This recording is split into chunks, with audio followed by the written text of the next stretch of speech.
बारे में पढ़ना, इसी को आप कह सकते हैं कि धीरे धीरे मेरा इस्लाम की तरफ इंटरेस्ट बढ़ता गया। और एक वक्त ऐसा आ गया जब मुझे लगने लगा कि कोई भी चीज़ है, कोई भी मूर्ति है, कोई भी तस्वीर है जिसे हम इंसान अपने हाथों से बनाते हैं, वो कैसे हमारी हिफाजत कर सकती है, कैसे हमारी रक्षा कर सकती है। क्योंकि अगर आज मैं उस मूर्ति का कुछ भी उसको इंजर्ड कर देता हूँ या किसी भी तरीके से तकलीफ़ पहुँचाता हूँ, तो जाहिर सी बात है वो मुझे तकलीफ़ नहीं पहुँचा पाएगी वहाँ पे। तो जब वो मुझे उसके नुकसान पे वो मेरा नुकसान नहीं कर पा रही, तो फिर वो मेरा फ़ायदा पहुँचाना तो बहुत दूर की बात है उसके लिए। अस्सलामुअलैकुम बिस्मिल्लाहिर्रहमानिर्रहीम। कैसे हो दोस्तों? उम्मीद है सब खैरियत से होंगे। अल्लाह पाक आपको हमेशा ऐसे खुश रखे। दोस्तों, इस्लाम दुनिया का सबसे कामिल और सच्चा धर्म है। दुनिया में तकरीबन 1 अरब 80 करोड़ मुसलमान हैं। इसके बावजूद भी आज हर दिन हज़ारों लोग कन्वर्ट होकर मुसलमान बन रहे हैं। दोस्तों, आज हम बात करने वाले हैं जो पहले पीयूष था जिनका नाम, और अब वो मोहम्मद अली बन गए हैं, जो हिंदुस्तान के रहने वाले हैं। कैसे ये इस्लाम धर्म में आए और कैसे इन्होंने इस्लाम धर्म अपनाया, आइए दोस्तों खुद इनकी ज़बानी सुनते हैं इस वीडियो में। तो वीडियो शुरू करते हैं। अस्सलामु अलैकुम वरहमतुल्लाहि वबरकातुहू। मेरा नाम है मोहम्मद अली। मैं जयपुर के राजस्थान के जयपुर ज़िले से ताल्लुकात करता हूँ और इससे पहले मेरा नाम पीयूष सिंह था। मेरी फ़ैमिली के अंदर मेरे वालिदैन के अलावा मेरे छोटे भाई हैं और जॉइंट फैमिली है एक्चुअली हमारी, चाचा चाची सारी पूरी फैमिली है अल्लाह के फजल से। इसके अलावा मैंने bachelor of computer application BCA की स्टडी की है जयपुर राजस्थान से ही। और दीन इस्लाम के ताल्लुकात मेरा जो एंट्री हुई इस्लाम में, मेरी एंट्री किस तरह से, उसके बारे में आपको थोड़ा बताता हूँ। ये बात है जी सन 2017 की, मार्च के महीने 2017 में मेरी ग्रेजुएशन का लास्ट ईयर चल रहा था। तो उस दौरान मेरे कुछ आसपास के पड़ोस के साथी थे जो जिन एक्चुअली मेरा सर शुरू से ही इस बार इस्लाम के स्टडीज़ के बारे में बहुत रुझान था। जैसे जो भी इस्लामिक स्टडीज़ हो गई या क्रिश्चियनिटी के ऊपर स्टडीज़ हो गई। मैं 6 महीने तक सर मैंने क्रिश्चियनिटी के बारे में भी स्टडी की है।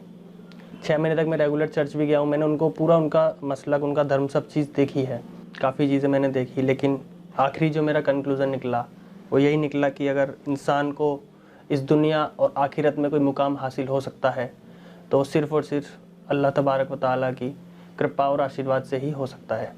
इसमें कोई दो राय नहीं है। और इस्लाम ही एक वाहिद रास्ता है जो आपको जन्नत की तरफ ले जा सकता है।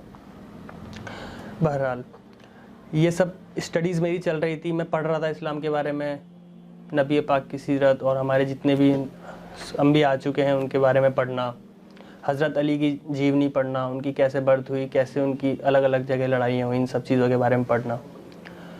इसी को आप कह सकते हैं कि धीरे धीरे मेरा इस्लाम की तरफ इंटरेस्ट बढ़ता गया।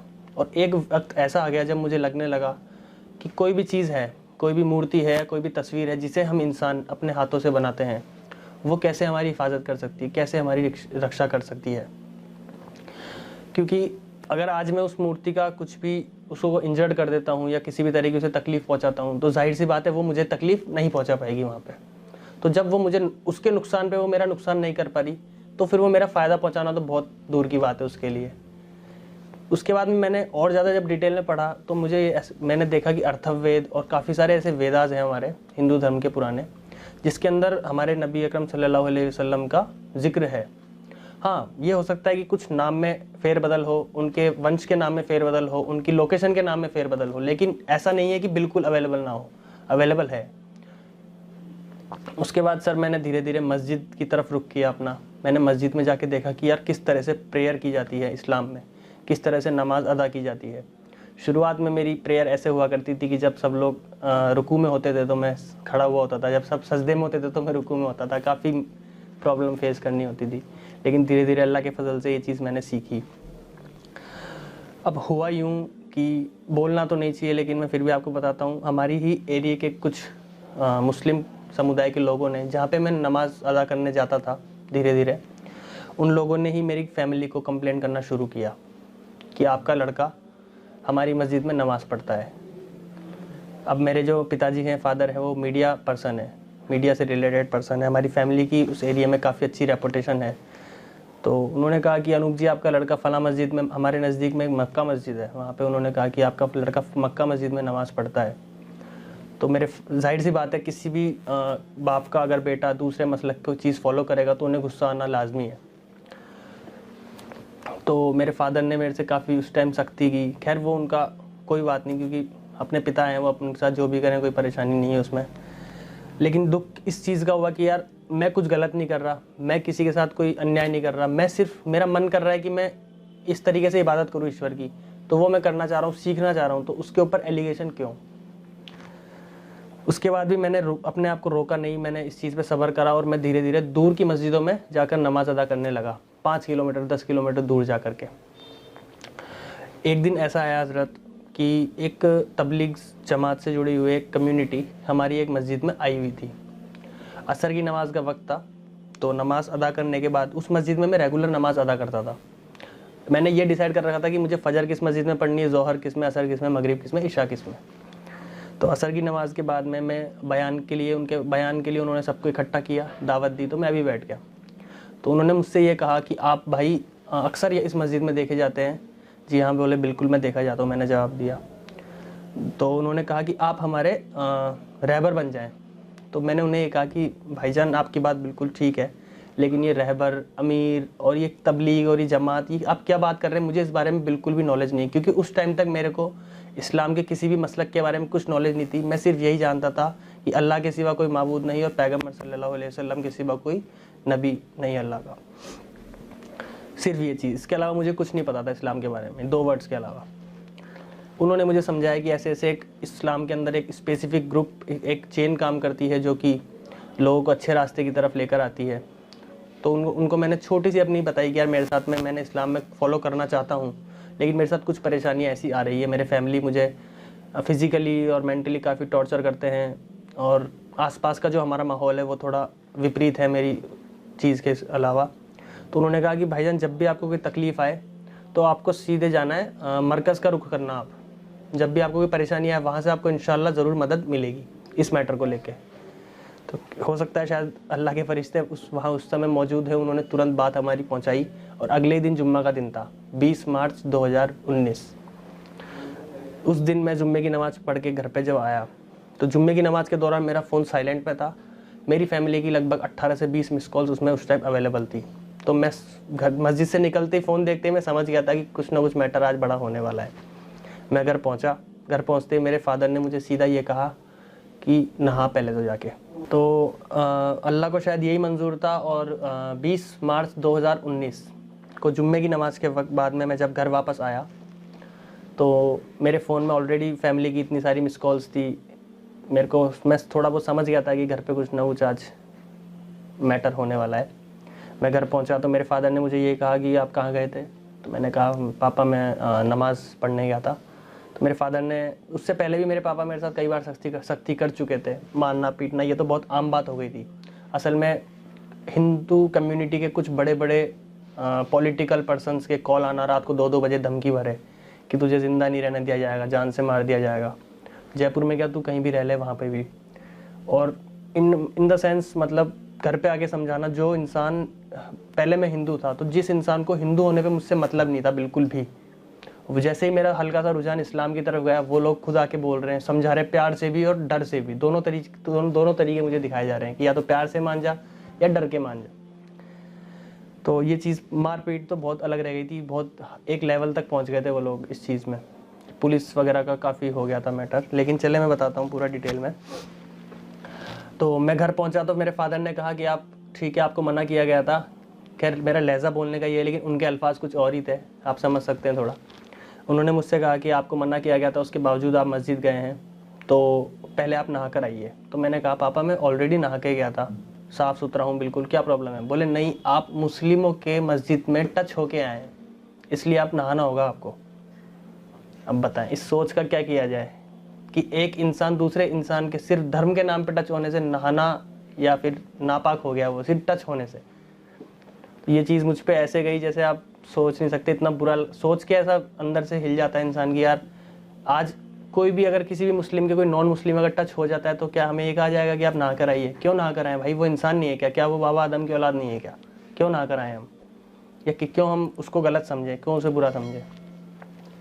मैंने इस चीज़ से जब इनकार किया कि पापा मैं ऑलरेडी साफ़ सुथरा हूँ, बिल्कुल मैं नहा कर ही गया था, तो मैं दोबारा नहाने की कोई ज़रूरत नहीं है। तो देन उसके बाद उन्होंने कहा कि ठीक है, तेरे पास दो रास्ते हैं, या तो तू अपनी फैमिली, जात बिरादरी, हम माँ बाप भाई बहन को चुन ले, या फिर तू तेरे अल्लाह के रास्ते पे निकल जा। काफ़ी 1 घंटे की जिद बहस के बाद उन्होंने ये चीज़ मुझसे कही।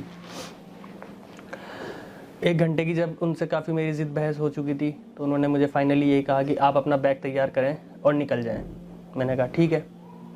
अब बैग तैयार करने के लिए भी मुझे घर में एंट्री नहीं दी गई। मुझे बाहर चौराहे पे, बाहर गेट के जस्ट अंदर खड़ा किया गया कि आप कमरे के अंदर एंट्री नहीं कर सकते, क्योंकि आप मुस्लिमों के टच होकर आए हो, इसलिए। ठीक है जी। मेरी मम्मी ने जो उनके हाथ में कपड़े लगे, वो मेरी डॉक्यूमेंट्स की फ़ाइल और सिर्फ मैंने जो कपड़े पहने थे वो लेकर के मेरे को ये नहीं पता मुझे जाना कहाँ है, मुझे ये नहीं पता कि किस तरीके से मैं मरकज़ तक पहुँचूँगा, जो भी है। 4 बजे की ट्रेन थी मेरी पूजा एक्सप्रेस की। सिर्फ मेरे पास कुल 140 रुपये घर छोड़ते वक्त, उम्र 23 साल, रुपये 140 रुपये, और मेरे को ज़िंदगी भर के लिए घर छोड़ना। आप खुद सोच सकते हैं कि इस उम्र में कितना बड़ा मेंटली प्रेशर आएगा एक इंसान के ऊपर। आज इंसान अगर 10-20 किलोमीटर भी जाता है तो कम से कम 1000 रुपये साथ में लेकर निकलता ही निकलता है, और मैं पूरी ज़िंदगी का फ़ैसला करके निकला हूँ और जेब में रुपया एक भी नहीं।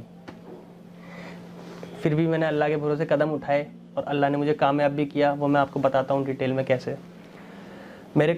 एक बात और, मेरे कुछ साथी थे, जैसे सलमान भाई हो गए, उनके फैमिली, उन्होंने मेरा काफ़ी सपोर्ट किया इस मैटर में, बहुत। मतलब उनको मेरी फैमिली की तरफ से धमकियाँ दी गई कि इसकी वजह से हम आपके ऊपर एलिगेशन करेंगे, आप पे केस मुकदमे दर्ज करवा देंगे हम, कि आप हमारे लड़के को कन्वर्ट करवाने में हो। लेकिन फिर भी अल्लाह ने उनकी हिम्मत बंधाए रखी और उन्होंने मेरी काफ़ी मदद की इस मैटर में। मैं ट्रेन में बैठा सर 4 बजे के समथिंग, और रात को मैं 10 साढ़े 10 बजे उतरा। ना मैंने सुबह से कुछ खाया था, मेरी फैमिली ने मुझे फ़ूड तक ऑफ़र नहीं किया था। नमाज़ पढ़कर ही मैं खाना खाता था जुम्मे की, ये मेरा रूटीन था हर बार का। उस दिन ना मैंने कुछ खाया था, ना मैंने कुछ पिया था। 140 रुपये में से 110 या 115 रुपये की समथिंग की टिकट आ गई थी। वो टिकट लेकर मैं आ गया, मेरे पास 20-25 रुपये चेंज बचे थे। दिल्ली में मैं आया, पुरानी दिल्ली रेलवे स्टेशन पे मैं उतरा। पुरानी दिल्ली रेलवे स्टेशन उतरने में मुझे बज गए रात के 10:30 से 11:45। वहाँ पहुँच करके मैंने एक सरकारी पोस्ट ऑफिस पड़ता है, उनके गार्ड बैठे थे। उनसे मैंने कहा कि सर मुझे हज़रत निज़ामुद्दीन मरकज़ जाना है, और बस इतना ही मैंने उन्हें कहा। बाकी तफसीर से मैंने उन्हें कुछ नहीं बताया। तो उन्होंने कहा बेटा यहाँ आप मैंने कम से कम आधे घंटे वहाँ बस का वेट किया, बस नहीं आई। उन्होंने कहा बेटा आप यहाँ नहीं, आप लाल किले जाएँ, वहाँ से आपको 407 ST, मुझे बस का नंबर तक याद है आज, 407 ST बस आएगी, वो आपको इंशाल्लाह निज़ामुद्दीन मरकज़ छोड़ देंगी, निज़ामुद्दीन रोड पे।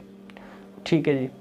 मैं वहाँ पहुँचता हूँ निज़ामुद्दीन, पैदल लगभग पुरानी दिल्ली और उसमें फासला होगा 1 से 2 किलोमीटर का।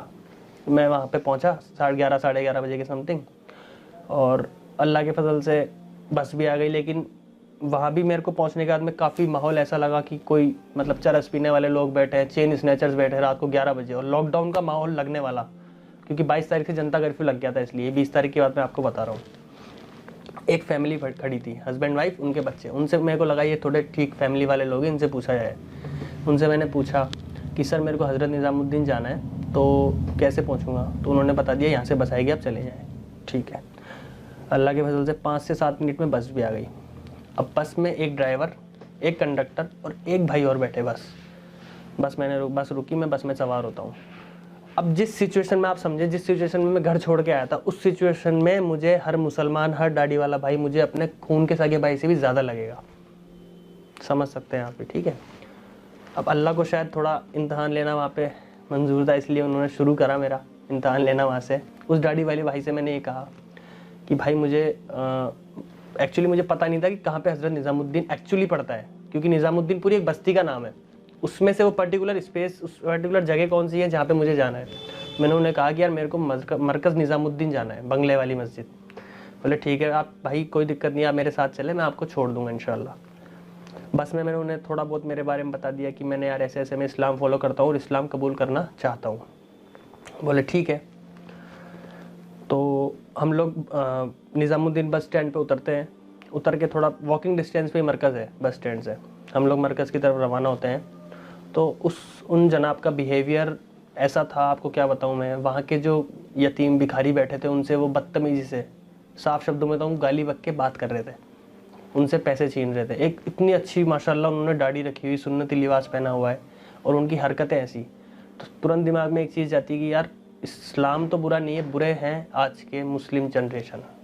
इस्लाम तो बहुत ही अच्छा है, लेकिन आज के मुसलमान को देखकर अगर आप लोग ये सोचें कि यार ये मुसलमान है तो इस्लाम भी ऐसा होगा, ये आपकी बिल्कुल गलत सोच है।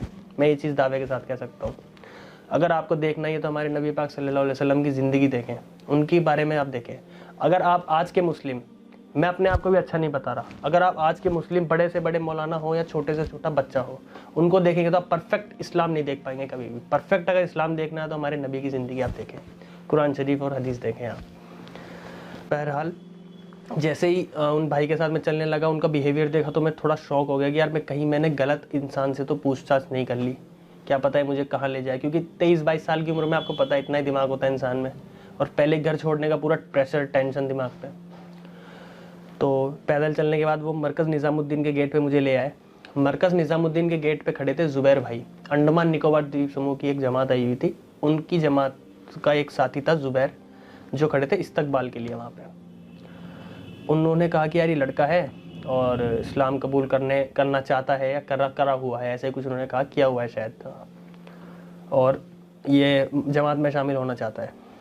तो ज़ुबैर भाई ने कहा भाई एक तो क्या मेरा पहनावा ऐसा था, जीन्स टी शर्ट, और मैंने एक फ्रेंड से उधार मांग के टोपी ले ली थी, तो बस वही थी, और सुबह से निकला हुआ भूखा प्यासा, तो शक्ल सूरत बिल्कुल बदहाल हो चुकी थी। एक मेरे पास में बैग। उन्होंने कहा कि आप कितने वक्त की जमात में आना चाहते हो, तो मेरे पास इस बात का कोई जवाब नहीं। मुझे नहीं पता था कि चिल्ला 4 महीने साल लगता है इसके अंदर, मुझे तो ये लगा था कि हाँ ठीक है ये वाहिद रास्ता है, इसमें निकलेंगे तो इंशाल्लाह अपन को नॉलेज अच्छी बढ़ेगी अपनी। तो उन्होंने कहा भाई अभी तो आप काली मस्जिद है वहाँ पे, काली मस्जिद में क़याम करें, इंशाल्लाह सुबह हम आपकी मुलाकात करवा देंगे। बोला ठीक है।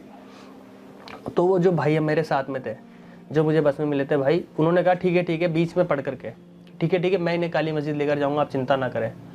तो मेरे को लगा यार क्या पता सही कह रहे होंगे, तो उनके मैं साथ चला काली मस्जिद की तरफ। तो रास्ते में ही 2-3 कदम बाद ही वो मुझे ये कहते हैं कि यार क्या तुम तबलीग के चक्कर में पड़े हुए हो, इससे अच्छा तो मैं तुम्हें सही जगह लेकर चलता हूँ। तो मुझे लगा चल ठीक है भाई आप ले चलें, सुबह तक का फैसला तो मेरे ऊपर है, एक बार तो आपके साथ चलता हूँ इंशाल्लाह, क्या दिक्कत है। तो वो मेरे को नज़दीक की ही एक दरगाह में ले गए। वहाँ पे मैंने उन्हें जब बताया कि मैं जयपुर राजस्थान से हूँ, जो डिटेल मैंने आपको बताई पूरी तफसीर से, वैसे ही मैंने उन्हें बता दी कि यार मैंने इस्लाम कबूल करना चाहता हूँ और मेरे साथ में ऐसे ऐसे हो रहा है और मैं अब क्या करूँ। तो उन्होंने मुझसे ये कहा कि बेटा देखो, लास्ट में मैंने उन्हें एक लाइन कह दी कि मैं तबलीगी जमात में शामिल होना चाहता हूँ। क्योंकि आप कभी भी आप खुद डिटेल में देख लें, आप इस्लाम की अगर सभी चीज़ों पर रिसर्च करेंगे तो आपको एक चीज़ पता चलेगी कि अगर सीखने की कोई सबसे अच्छी जगह है बच्चों के लिए तो वो है मदरसा, और बड़ी उम्र के लिए लोगों के लिए भी अगर सीखने की पर्टिकुलर कोई जगह है तो वो है तबलीगी जमात, क्योंकि वहाँ पे आपको बहुत अच्छी तरीके से नॉलेज सिखाई जाएगी। तो जब मैंने उन्हें चीज़ कही कि मेरे को तबलीगी जमात में शामिल होना है, तो हो सकता है शायद उनकी कुछ पर्सनल इश्यूज़ हो तबलीगी जमात से, वो लोग थोड़े एग्रेशन में आ गए, थोड़े से गुस्सा हो गए मेरे पे। गुस्सा होना ऐसा था कि मेरे पास में शायद 15 या 20 रुपये टोटल थे उस टाइम पे। मैंने दरगाह के बाहर जब चप्पल रखवाई तो उसने मेरे से वो पैसे भी ले लिए कि यहाँ चप्पल रखने का चार्ज लगता है, चलें वो भी कोई बात नहीं। देन उसके बाद में उन्होंने मेरे से कहा कि ये जो है अल्लाह के वली हैं, आप इनकी रेस्पेक्ट करो। मैंने कहा बिल्कुल करता हूँ जी, बहुत ज़्यादा। बोले ठीक है, ये आपको जन्नत तक पहुँचाने का रास्ता बताएंगे, आप इनसे दुआएं मांगे या इनके सामने सजदा करें, ऐसे कुछ उनके अल्फाज थे। तो उस चीज़ में मेरा उनसे थोड़ा सा आप कह सकते हैं कि टकराव हुआ। मैंने उन्हें ये कहा कि नहीं सर, जितना इस्लाम मैंने पढ़ा है, मैंने 0.0001% भी अगर पढ़ा है तो उसमें यही लिखा हुआ है ला इलाहा इल्लल्लाह मोहम्मद रसूलुल्लाह सल्लल्लाहु अलैहि वसल्लम, यानी अल्लाह के सिवा कोई माबूद नहीं है। अगर मुझे अल्लाह के सिवा किसी को माबूद मानना होता तो 33 करोड़ देवी देवता मेरे पास ऑलरेडी अवेलेबल है। 33 करोड़ देवी देवता है तो मैं एक और को क्यों वो करता, लेकिन मेरे को एक ईश्वरवाद में भरोसा है, एक ईश्वर में भरोसा है। तो आप कैसे ये चीज़ मैं आपको बता रहा हूँ, इतना मेरे को उन्होंने बोलने नहीं दिया। जैसे उन्होंने ये कहा, मैंने उन्हें मना किया तो उन्होंने हैंड टू हैंड मेरे गर्दन कपड़े पकड़े और मुझे धक्का दिया। बोले, उन्होंने शायद कुछ वर्ड्स का यूज़ किया था, वहाँ भी कुत्ता है या कुछ ऐसा ही कुछ कहा था। बोले ये ऐसे है, पता नहीं, मेरे को एग्जैक्टली याद नहीं है क्या कहा था, लेकिन हाँ थोड़ा बदतमीजी करके मुझे निकाल दिया गया वहाँ से। देन उसके बाद में मैं बाहर आया, फिर उसके बाद में मेरे आंसू स्टार्ट हो गए। हिम्मत ने जवाब देना शुरू किया। इतना तो मैं झेल लिया था, लेकिन अब जब मुझे लगा कि यार जिस इस्लाम के पीछे मैं सब कुछ छोड़ के आया, और मेरे को लगता था कि मुस्लिम कम्युनिटी के लोग थोड़ा बहुत तो अल्लाह उनमें हिदायत देगा और मेरा सपोर्ट करेंगे, वो लोग मेरे से ऐसा बिहेवियर कर रहे हैं। अब मेरे पास कोई ऑप्शन नहीं, पैसे ख़त्म, घर जाने का कोई ऑप्शन नहीं, सब चीज़ ख़त्म हो चुकी है। मैंने एक नज़र ज़मीन की तरफ देखी, बोले नंगे पैर है, सर्दी का माहौल है। एक ऊपर देखी अल्लाह की तरफ, बोले अल्लाह तू ही मालिक है, तू ही खालिक है, तू ही संभाल मुझे, अब क्या करना है। चल वापस मैं दरगाह से मरकज़ की तरफ आया। मरकज़ के बाहर यतीम चप्पलें रखी होती काफ़ी सारी, वहीं मैंने अपना बैग रखा। बैग रखने के बाद में वहीं बैठ गया मैं, और वहीं रोना, आंसू आ रहे मेरे, बैठा हुआ मैं। तो एक गरीब बुढ़िया अम्मा आई, बिल्कुल बैगर टाइप थी, भिखारी थी बिल्कुल। वो मेरे पास बैठी। तो रोता हुआ मैं जब वापस मरकज़ निज़ामुद्दीन के बाहर आया, तो वहाँ चप्पल वगैरह का ढेर लगा हुआ था, पुरानी चप्पलें होती लोगों की। वहाँ मैंने अपना बैग रख दिया, मुझे कुछ होश नहीं था अब करना क्या है। बैठ गया, रोने लगा, दुआ कर रहा था अल्लाह से कि एक बूढ़ी अम्मा आती है, बिल्कुल गरीब फटे हाल बिल्कुल। उन्होंने झोला था, उसमें कुछ चावल कुछ रोटी अलग अलग मुख्तलिफ जगह से लेकर आई होंगी बेचारी। वो बैठी, बेटा क्या बात हो गई? बोला अम्मा ऐसे ही परेशान हूँ बहुत ज़्यादा। तो उन्होंने मुझे खाना खिलाया। आप खुद सोचे, एक टाइम वो था, अहमदाबाद में मेरी जॉब है लेंस कार्ड कंपनी में, काफ़ी अच्छी मेरी सैलरी है। वहाँ पे मैं अहमदाबाद की सबसे अच्छी से अच्छी होटल में मैं खाना खा रहा हूँ, और एक टाइम ये है कि मैं एक गरीब बुढ़िया, बिल्कुल ओरिजिनल ऑथेंटिक भिखारी जिसे आप कह सकते हैं, उनके साथ बैठ के खाना खा रहा हूँ। तो आप लेवल देखिए, मतलब एक इम्तिहान का लेवल आप देखिए। एक तो दुनिया, जब मैं दुनिया की दौड़ में था, दुनिया हासिल करना चाहता था, तो दुनिया आ रही थी मेरे पास में, यानी मैं दुनिया में तरक्की धीरे धीरे कर रहा था। लेकिन जैसे ही मैं दीन की तरफ आया, इस्लाम की तरफ आया, तो अल्लाह इम्तहान लेते हैं, बेशक लेते हैं, लेकिन अब वही चीज़ है कि उस टाइम तो ऐसा था, वो निवाले भी मुझे ऐसे लग रहे थे सोने की प्लेट में, क्योंकि किसी का भी साथ मिलना, किसी का भी सपोर्ट मिलना उस टाइम बहुत बड़ी बात थी मेरे लिए। तो मैंने उनके साथ में 2 निवाले 3 निवाले खाए होंगे। देन उसके बाद में मरकज़ निज़ामुद्दीन के गेट पे 2 घंटे बाद में इस्तकबाल की ड्यूटी चेंज हो चुकी थी। वहाँ पे मौजूद थे इलियास भाई, नागौर डिस्ट्रिक्ट के, राजस्थान के। तो उन्होंने पूछा भाई क्या बात हो गई? तो मैंने कहा कि हज़रत मैं इस्लाम फॉलो करता हूँ, और मेरे को देखिए तबलीगी जमात में शामिल होना है, और तबलीगी जमात में शामिल होने के लिए आप मुझे एंट्री दें यहाँ पे, या फिर मेरे को सिर्फ कुछ नहीं करना, आप मुझे रात बिताने की जगह दे दीजिए, और सुबह जो भी आपके मौलाना हैं जो भी आपके मौलाना हैं उनके सुपर्द आप मुझे कर दीजिएगा।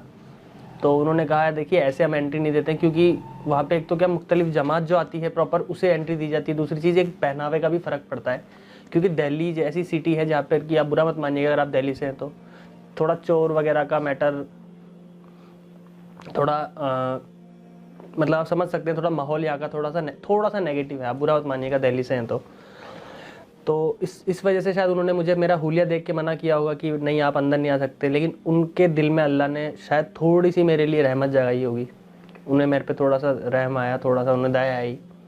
तो उन्होंने कहा ठीक है आप एक बार अंदर आके बैठिए। मरकज़ निज़ामुद्दीन में एंट्री करते ही लेफ्ट हैंड पर सीढ़ियाँ पड़ती है, उन्होंने मुझे वहाँ बैठाया।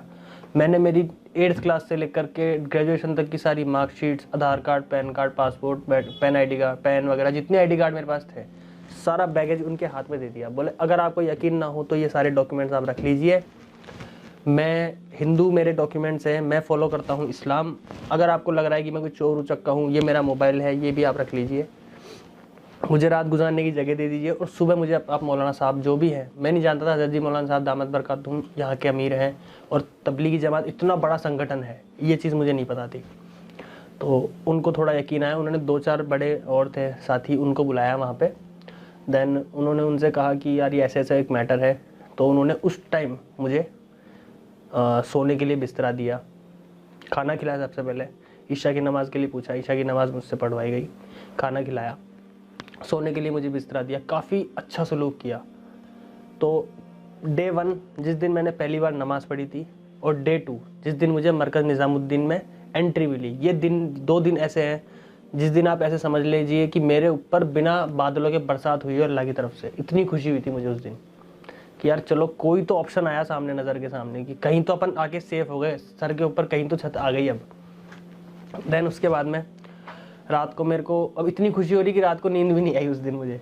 सुबह हुई, फजर में फिर नमाज़ पढ़ी हमने सब ने, वहाँ पे नमाज़ अदा की, सब लोग मुझसे मिलने आए, सब लोगों से मुलाकातें हुई वहाँ पे मेरी, सबको मैंने अपने बारे में बताया कि मैं यहाँ से हूँ, मेरे साथ पिछली रात को ऐसे ऐसे हुआ है, जो दरगाह शरीफ थी वहाँ की तरफ से मेरे से थोड़ी प्रॉब्लम आई है। तो आप खुद सोचें ये चीज़ कि मुसलमानों का भी दो ऑप्शन, एक तरफ आपको नए मुस्लिम का इस तरह स्वागत किया जा रहा है, इस तरह, और दूसरी तरफ इस तरह स्वागत किया जा रहा है। कितना डिफरेंस है दोनों के अंदर। तो उसके बाद में बड़े बड़े काफ़ी हमारे मौलाना थे, मौलाना चिरागुद्दीन साहब और मौलाना शमशेर साहब आई थिंक, और मौलाना आशिक इलाही साहब, इन सब से मेरी मुलाकात हुई। सब ने मुझे बहुत अच्छी से बातचीत की। उसके बाद ये दिन आ चुका था 21 मार्च 2020 का। मेरी तरतीब तय होने लगी जमात में शामिल होने की। 4 महीने की जमात के लिए मेरा नाम लिखा गया लक्षद्वीप महासागर के, लक्षद्वीप के पास का मेरा नाम लिखा गया। इंडिया का एकदम लास्ट पार्ट आ जाता है वहाँ के लिए। सब चीज़ सही चल रही थी, लेकिन शाम के टाइम मोदी जी की घोषणा होती है जनता कर्फ्यू की, 22 मार्च 2019 की। तो उसके बाद में यही फैसला लिया गया वहाँ की कमेटी और वहाँ की मरकज़ के जो हेड थे उनकी तरफ से कि अभी जो जहाँ है वहीं स्थिर हो जाओ। जो जमातें जिस मस्जिद में है वहीं होल्ड करें। जो लोग मरकज़ निज़ामुद्दीन में वो वहीं होल्ड करें। जो लोग अपने घर से जमातों के लिए निकलने वाले वो भी अपने घर पे रुक जाएं, अभी कुछ ना करें। 22 मार्च का दिन जनता कर्फ्यू सुबह स्टार्ट हो चुका था। अंदर का माहौल एकदम सही था, कोई प्रॉब्लम नहीं थी। सब मेरे से अच्छे से बातचीत कर रहे हैं, सब कुछ सही चल रहा था इंशाल्लाह। अल्लाह के फजल से कोई परेशानी नहीं हुई। धीरे धीरे हमको ये खबर आने लगी कि न्यूज़ पे और ये सब चीज़ दिखने लगी कि ऐसा एलिगेशन हमारे ऊपर लगाया गया कि तबलीगी जमात ने कोरोना वायरस को इंडिया में एंट्री दी है। किसके रास्ते? जो बैरून से जमातें आती है, इंटरनेशनल जो तबलीग के फॉलोअर्स हैं, तबलीगी जमात जो फॉलो करते हैं, वो लोग उस समय इंडिया आए हुए थे और हम सब पे ये एलिगेशन लगाया गया कि आपकी वजह से ये चीज़ फैल रही है अब।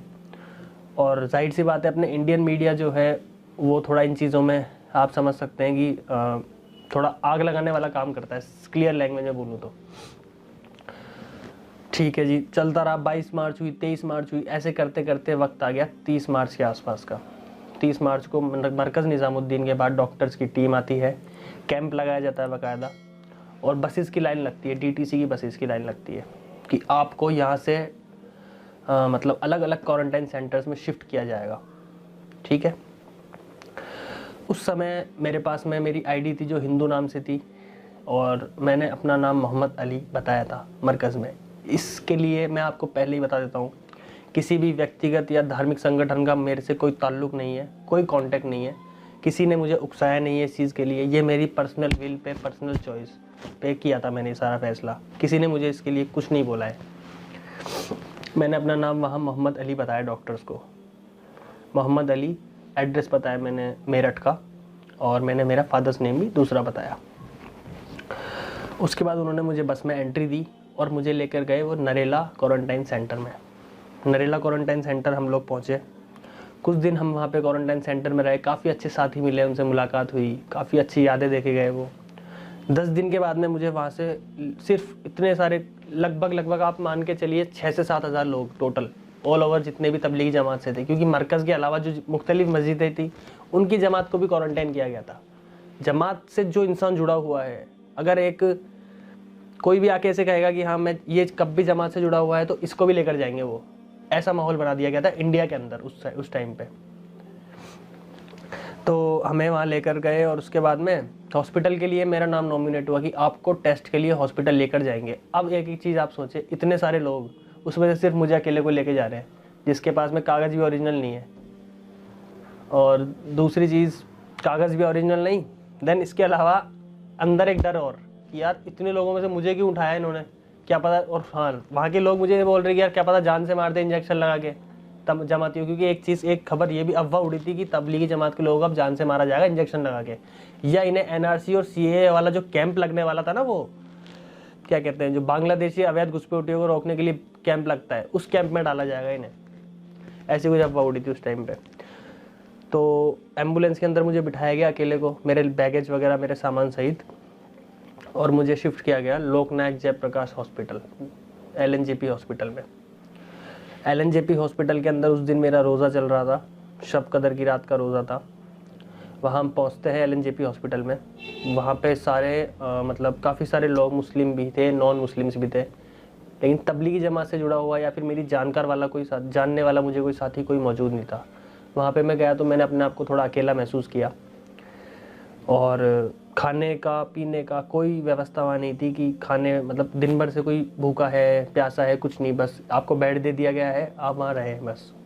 चारों तरफ ऐसा गम का माहौल था। Quarantine positive, corona positive patients थे। मेरे पास में मेरी रिपोर्ट्स है, मेरे 4 बार 3 बार टेस्ट हुए, हर बार मेरी रिपोर्ट नेगेटिव आई है।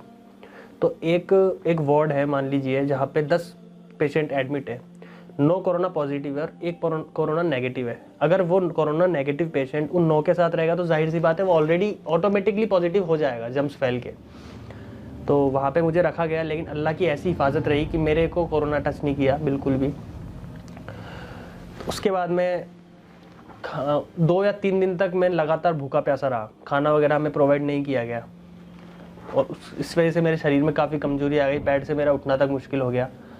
फिर एक गुजरात की जमात थी, उनको भी वहाँ पे लेकर आए हॉस्पिटल में। तो उनका वहाँ पे उसमें एक लड़का था, दानिश नाम है उसका, सूरत का रहने वाला। उससे मेरी दोस्ती हुई, काफ़ी अच्छा रिलेशन बना। हम लोग दोनों ने मिलकर सर्वाइव करना शुरू किया वहाँ पे। औरों को, बुज़ुर्ग जमाती थे, उनको थोड़ी हिम्मत दिलाना शुरू की। काफ़ी ठीक, थोड़ा 2-4-5 दिनों में ठीक ठाक माहौल वहाँ पे क्रिएट किया।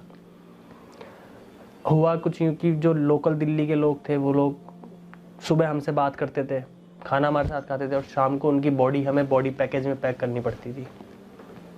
हमारे साथ कोई लेटा हुआ है, थोड़ी देर में उसकी सांसें चल रही है और थोड़ी देर बाद में हाफ करके सांसें ख़त्म। ऐसे माहौल हमने देखा वहाँ पर ब्लॉक नायक हॉस्पिटल के अंदर। क्या बताएं जी। उसके बाद में देखिए कोरोना टेस्ट हमारे शुरू हुए, कोरोना टेस्ट हमारे नेगेटिव आए। हम लोगों को धीरे धीरे करके वापस क्वारंटाइन सेंटर शुरू किया शिफ्ट करना। तो सबको अलग अलग जगह लेकर गए, मुझे लेकर गए Sultanpuri quarantine centre. Sultanpuri quarantine centre में जब लेकर गए तो वहाँ पे भी हमारा सारा डॉक्यूमेंटेशन हुआ, सारी चीज़ कंप्लीट हुई। लेकिन आप एक चीज़ समझिए, इंडियन गवर्नमेंट का एक छोटी सी आपको कमी बताता हूँ इस पूरे इंसिडेंट में। ये लगभग 70 दिन तक इंसिडेंट चला था तबलीगी जमात का, इसमें एक छोटी सी कमी बताता हूँ आपको। तबलीगी जमात के जो भी मेंबर्स थे उन्होंने जो अपना नाम बताया वही नाम उन्होंने गवर्नमेंट रजिस्टर में दर्ज किया बिना किसी आईडी प्रूफ के, आइडेंटिफिकेशन के। मैं अपना नाम अब्राहम लिंकन बता रहा हूँ तो मेरे पास अब्राहम लिंकन का आधार कार्ड या कुछ आईडी तो होनी चाहिए ना। मैंने अपना नाम मोहम्मद अली बताया, आपने लिख लिया, ऐसा कैसे पॉसिबल है? आपको आईडी चेक करनी थी, या तो आप डे 1 पे मरकज़ निज़ामुद्दीन के गेट पे ही मेरी आईडी चेक कर लेते, तो इतना सब कुछ क्रिएशन होता ही नहीं। वो मैं आपको बताता हूँ। सुल्तानपुरी हम लोग आ गए, सुल्तानपुरी हम लोग रहे 1 महीना। 1 महीना रहने के बाद हमारे 2 या 3 वहाँ पे टेस्ट हुए, टेस्ट नेगेटिव आए, हमको डिस्चार्ज के लेटर मिलने वाले थे। मेरे सारे साथियों को धीरे धीरे डिस्चार्ज के लेटर मिलते गए। सब लोग, कोई कश्मीर की जमात के थे वो वहाँ से अपने घर जा रहे हैं, गुजरात वाले अपने घर जा रहे हैं, MP वाले, यूपी वाले, तेलंगाना वाले, सब अपने अपने डिस्ट्रिक्ट पहुँच रहे हैं। सबसे लास्ट में नंबर आया मेरा। मतलब ऐसे समझिए आप 3-4 हज़ार लोग जब निकल गए तब जाके मेरा नंबर आया। इतना सब्र करवाया अल्लाह ने मुझे उस चीज़ में भी। उस दौरान फिर उन्होंने मेरे से ओरिजिनल आईडी तब मांगी। तो ओरिजिनल आईडी मैंने जब मेरी पीयूष नाम की दिखाई तो हो सकता है कि वहाँ के प्रशासन को कुछ इससे तकलीफ़ हुई हो, जिस वजह से उन लोगों ने मुझे कहा कि आपके ऊपर तो हम रासू का लगाएंगे, राष्ट्रीय सुरक्षा कानून का केस दायर किया जाएगा कि या तो आप ये बोल दें कि मरकज़ निज़ामुद्दीन या कोई और सामाजिक संस्था काम करती है लोगों को ज़बरदस्ती कन्वर्ट करवाने का, ब्रेन वॉश का, तो आपको हम क्लीन चिट दे करके आप जहाँ जाना चाहे जा सकते हैं। हमें कोई फ़र्क नहीं पड़ता आप इस्लाम फॉलो करते हैं या नहीं करते। हमें चाहिए ये मैटर, क्योंकि इनके पास इन प्रॉब्लम ये थी कि इन्होंने मरकज़ का मामला बढ़ा तो इतना दिया और प्रूफ इनके पास 1 रुपये का नहीं। तो इनको कुछ तो ऐसा चाहिए था कि किसी वजह से तो उसके ऊपर और एलिगेशन लगा सके हम। तो इस चीज़ से मैंने उन्हें मना किया। तो उन्होंने कहा कोई बात नहीं आपको, फिर हम इस तरीके से जेल वगैरह का मामला थोड़ा डराया करा, ये सब चीज़ें करी। लेकिन फिर भी मैंने अपने किसी भी चीज़, क्योंकि जाहिर सी बात है अगर सच होता तो मैं ज़रूर बताता, लेकिन मेरे इस्लाम कबूल करने में न मरकज़ निज़ामुद्दीन का हाथ है, न किसी इंडिविजुअल पर्सन का हाथ है, न किसी गवर्नमेंट ऑफिशियल का, न किसी संस्था का हाथ है। तो उसके बाद में उन्होंने मेरी फैमिली को कांटेक्ट किया कि आपका लड़का जिसका नाम पीयूष है वो यहाँ सुल्तानपुरी क्वारंटाइन में है। उस दौरान, उससे पहले मेरे फादर मेरी मिसिंग कंप्लेंट, गुमशुदगी की रिपोर्ट सदर थाना जयपुर में लिखवा चुके थे। तो मेरी फैमिली से मेरी बात करवाई गई। उसके बाद मेरी फैमिली ने मुझसे यह कहा कि बेटा 63 या 62-63 दिन हमको हो चुके थे वहाँ पे। मेरी फैमिली ने कहा, मेरे फादर ने, कि तू जिस चीज़ को फॉलो करना चाहता है उसे तू फॉलो कर, हमें कोई तकलीफ़ नहीं है। 27 रमज़ान मेरे वहाँ पे मुकम्मल थे, जेल में रहते हुए, क्वारंटाइन में रहते हुए, हॉस्पिटल में भी रहते हुए सब चीज़ों में। तो उन्होंने मुझसे कहा कि मैंने उन्हें यही शर्त रखी कि पापा मेरे और कुछ नहीं चाहिए मुझे, 3 तो मेरे रोज़े बाकी है, वो मुझे कंप्लीट कर देना, नमाज की पाबंदी मैं छोड़ूंगा नहीं, कुछ भी हो जाए जैसे। और अब मैंने सुन्नती लिबास इख्तियार कर लिया है, मेरी दाढ़ी बढ़ चुकी है, सुन्नती लिबास में पहनने लगा हूँ। तो इस चीज़ के लिए आप मेरे पे एलिगेशन नहीं लगाएंगे कि नहीं ये दाढ़ी क्लीन करवा ले, ये वो जो भी कुछ भी है। उस टाइम फ़ोन पे उन्होंने मुझे मेरी सारी शर्तें मानी, मतलब किसी तरह से मुझे ट्रस्ट में ले लिया। अब मैं भी उनका बेटा हूँ, है मेरे माँ बाप, तो फिर जाहिर सी बात है ट्रस्ट में आना लाजमी है, चाहे कितने ही वो कोई से भी धर्म के हों, कुछ भी हो, है तो माँ बाप ही मेरे। मैंने उन्हें बता दिया ठीक है आप आ जाएं, क्योंकि वहाँ की प्रशासन ने यह कहा था जब तक मोहम्मद अली पीयूष सिंह परमिशन नहीं देगा तब तक इसे इसके पेरेंट्स भी नहीं लेके जा सकते, क्योंकि मामला ही ऐसा पड़ गया था। फादर मेरे आते हैं, मदर मेरी आती है, उनके साथ 1-2 अंकल और आते हैं। वहाँ के एसडीएम साहब हैं, उनसे बात होती है। एसडीएम साहब से बात करके डॉक्यूमेंट्स तैयार करवाए जाते हैं कि मोहम्मद अली ही पीयूष सिंह है, पीयूष सिंह ही मोहम्मद अली है। एक एफिडेविट तैयार होता है, उस कोर्ट का नाम था आई थिंक, याद नहीं है मुझे, ऐसे सुल्तानपुरी पुलिस स्टेशन की बात है, बस ये याद है। डॉक्यूमेंट्स मेरे तैयार करवाए गए, मुझे जयपुर के लिए रवाना किया गया 20 मई 2019 को। जयपुर के लिए 63 दिन टोटल हो चुके थे। 20 मई 2019 को मुझे रवाना किया गया जयपुर के लिए। उस दिन भी मेरा रोज़ा 27 रमज़ान, मेरा वही लास्ट रमज़ान था बस। जयपुर जा रहे हैं हम लोग, पहले उनके जो फ़ोन पे सुर थे वो बिल्कुल चेंज हो चुके थे। अब वो लोग मुझे वापस से वही सेम कंडीशन मेरे सामने रख रहे थे कि तू नमाज कम कर देना, दाढ़ी सही करवा लेना, थोड़ी छटवा लेना। ये नहीं कह रहे थे कि नमाज बंद कर देना, कम कर देना, दाढ़ी कटवा, क्लीन नहीं करवाना, छटवा लेना, ठीक है। जैसे ही जयपुर की हम सीमा में एंट्री करते हैं, ट्रांसपोर्ट नगर क्रॉस किया हमने, तो उन्होंने एक, आप जानते होंगे सड़क के किनारे पेड़ पौधे बेचे जाते हैं, नर्सरी होती है, वहाँ पे उन्होंने गाड़ी रोकी एकदम से। मेरे ज़बरदस्ती करके मेरे से दाढ़ी मेरी क्लीन करवाई गई, मेरे कुर्ते पजामे और जो मेरे पास सुन्नती लिबास था सब कुछ फेंक दिया गया। जीन्स टी शर्ट वो घर से लेके आए थे ऑलरेडी, वो मुझे ज़बरदस्ती पहनाई गई। और इसके अलावा हाँ, फ़ज़ाइल अमाल मुझे वहाँ से हदिया हुई थी, और कुछ और किताबें थी, मसनून दुआएं जैसे, वो मैंने कैसे तैसे बचा करके मैं उन्हें ले गया सेफली।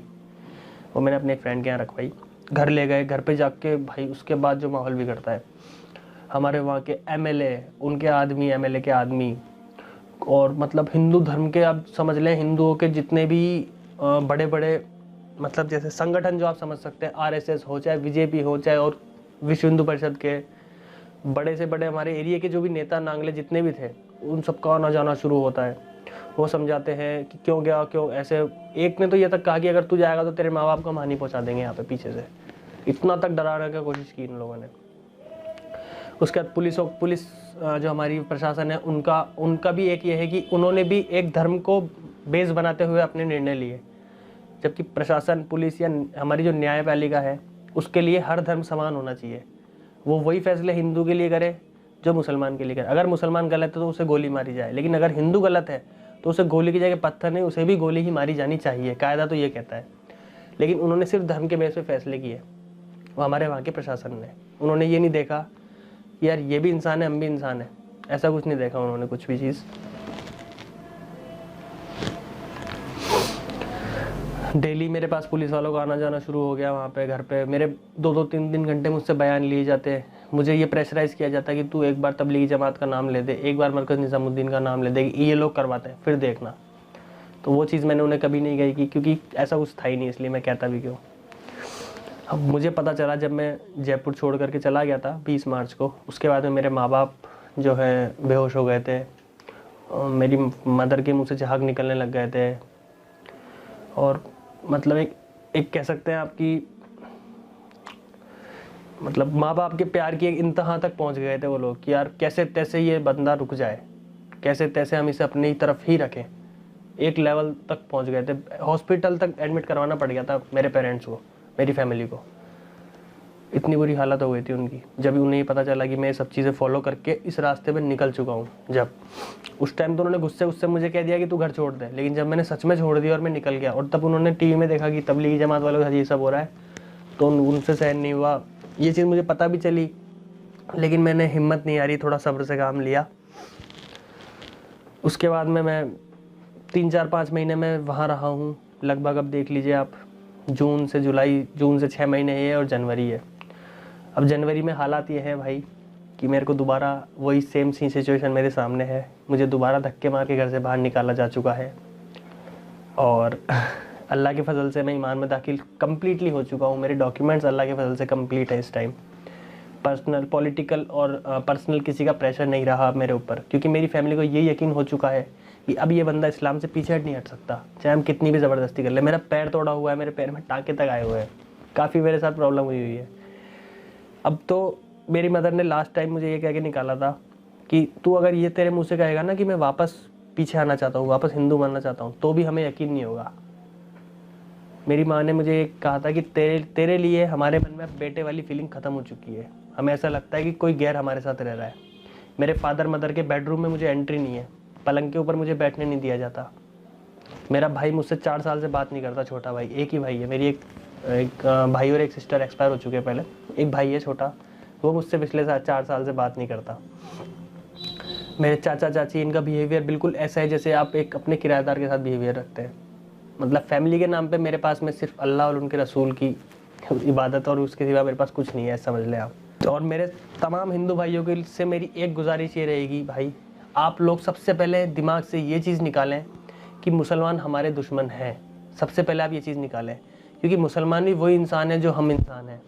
दूसरी चीज़, आप एक बार क्लीन दिमाग से, सच्चे दिल से, मैं ये नहीं कह रहा हूँ कि आप कुरान समझें, सिर्फ आप पढ़ के देखें, या कुरान की जो मैं कहना चाहूँगा एसेंस है, उसका निचोड़ है, वो सिर्फ आप पढ़ के देखें। मैं नहीं कह रहा आप समझें उसे, सिर्फ आप पढ़ के देखिए।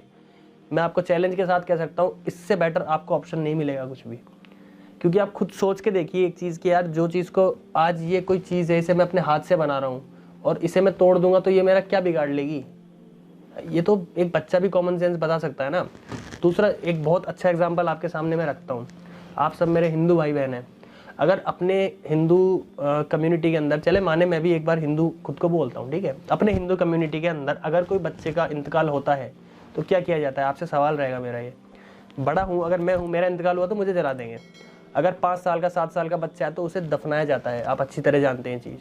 वो दफनाने का रीज़न आपको पता है? क्योंकि अल्लाह भी चाहता है कि इतने से बच्चा, ये जो छोटी सी जान है, इसको आग न यहाँ झेलनी पड़े और न वहाँ झेलनी पड़े। जब आप में अकल आ जाती है, बालिग आ जाते हैं 14-15 साल के, उसके बाद आपके ऊपर ये फ़र्ज़ है कि आप ईमान ले आएँ।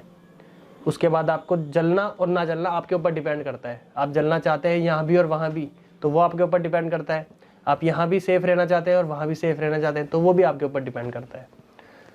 तो ये काफ़ी सारी चीज़ें हैं जो आप इंटरनेट पर सर्च कीजिएगा तो आप पाएंगे कि बिल्कुल सेम टू सेम है इस्लाम में और हिंदू धर्म में। और मेरे मुस्लिम भाइयों और बहनों के लिए मेरी आपके छोटे भाई की आपसे सिर्फ यही दरख्वास्त रहेगी कि आप लोग अपने इस्लाम के एक गुड एम्बेसडर बन के दिखाएँ। जो इस्लाम हम तक पहुंचा है वो हमारे बाप की जागीर नहीं है, ये आप चीज़ समझें। वो इस्लाम, कुरान और अल्लाह सिर्फ मुसलमानों के लिए नहीं आए हैं, ये पूरी इंसानियत के लिए आए हैं। आप कभी ये ना समझे कि अल्लाह सिर्फ हमारा है, कभी हम ये ना समझे कि कुरान सिर्फ हमारी धार्मिक किताब है, कभी हम ये ना समझे कि हुजूर सल्लल्लाहु अलैहि वसल्लम सिर्फ हमारे नबी हैं, वो सारी इंसानियत के लिए उतारे गए हैं। तो हमें ये नबूवत का दरवाज़ा बंद हो चुका है, तो ये हमारी जिम्मेदारी बनती है अब कि हमें किस तरह से हमारे दीन को लोगों तक फैलाना है, ताकि हमारे जो मासूम भाई बहन हैं इनको पता तो चले कम से कम कि ये लोग किस गुमराही के रास्ते पे जा रहे हैं। इनको सदाचार की तरफ लेकर आना है, इनको सही रास्ते पर लेकर आना है। आप लोग इस्लाम को इस तरह से पेश करेंगे तो इनके ऊपर गलत इफेक्ट जाएगा। ये मसलक के झगड़े, ये अलग अलग कास्ट के झगड़े, इन सबको भूल कर के एक वाहिद जगह पर आते हैं, एक कलमे के ऊपर अपन फोकस करते हैं। आप सबसे यही गुजारिश रहेगी मेरे भाई और बहनों कि एक कलमे की दावत हमारे नबी ने दी थी, और एक कलमे की दावत पे आप पहले खुद में अमल लाएं, फिर आप इंशाल्लाह दूसरों को भी उसी एक कलमे की तरफ लेकर आएँ। कोई मसलक नहीं है, कोई कुछ नहीं होता, सिर्फ अल्लाह के सिवा करने वाली ज़ात केवल अल्लाह की है। ये चीज़ अपने दिमाग में बिठाएं, इसके अलावा आप कुछ ना करें। आपके छोटे भाई को दुआओं में याद रखिएगा, दुआओं की दरखास्त रहेगी। अस्सलाम वालेकुम।